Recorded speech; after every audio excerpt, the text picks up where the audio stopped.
the biggest con is that I don't think the capital that these businesses have are as high as other cities in the area, like Seattle and Bellevue and Redmond. I think the capital there is, on average, way bigger than Tacoma businesses.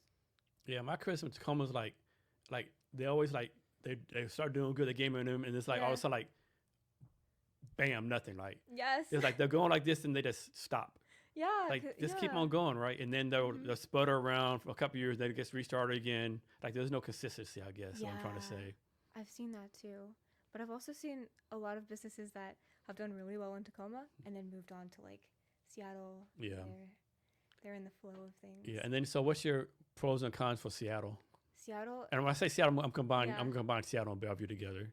Okay, Seattle, it has to be the opposite. So Seattle has a lot of like high ticket customers, Mm, but with that, they're more critical because I feel like they're used to being approached by huge mm, companies and they're used to like having all the bells and whistles.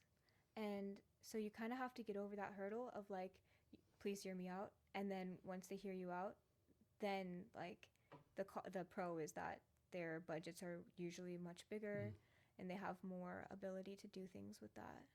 So talk about how can you talk about your sales cycle? Because I'm sure you don't call someone Monday and they give you 20,000 on a Tuesday, right? Like how's your Yeah. sales cycle work? Like how long is it? How you work through that? Yeah. Okay, so due to the fact that it's so highly specific for each customer, there's usually like a week long period where we meet with the customer, we meet with the client, we talk about all the things, and then once we do that, we develop our own strategy, Mm. and we also have to develop the pricing from that strategy. So, like there is the pricing up here, Let me but go back here. sometimes the customer wants to pay like $1,000, but they want to geo target like all of like the entire addressable in like the entire addressable household for like 5 zip codes with every single address in there, and it's like that's a great idea, but you're not going to be able to do that with $1,000. And so that takes a little while. Takes about a week to do that, and then once we give it to the client, and if they agree, then we start the next process, which is setting up the back end, and that takes another week to set up all the back end and to make sure everything's in place and tested, so that the ads aren't going to random people and that the ads are like exactly to the demographics that we set. How does it work? Suppose you have a customer Yeah. and they say, "Hey, I want to do ads to left-handed tennis players, right?" And Yes. you do all the work, and right before it goes live, you say, "Oh, I changed my mind. I want right-handed golf players." Is that a lot of like work on the back end to make those changes? I mean, it can be. It Mm, depends how many changes they want, mm. but And you do charge like extra changes? no. No, okay. You probably should do that. I probably should. I really enjoy A/B testing, Hmm. and I love like seeing the different ways that the campaign can go.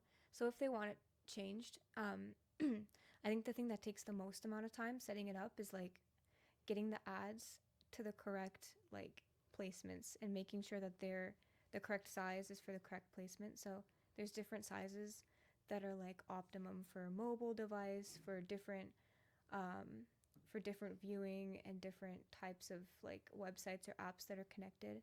And so I feel like that's the biggest thing that takes time. If they want to change in demographics, it's okay. If they want to change in location, it takes a little longer to set.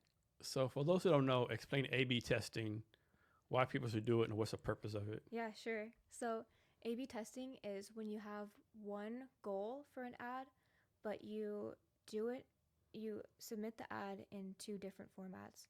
So, for example, you might want to sell like a cat tree, for example. And so, I don't know why that came to mind.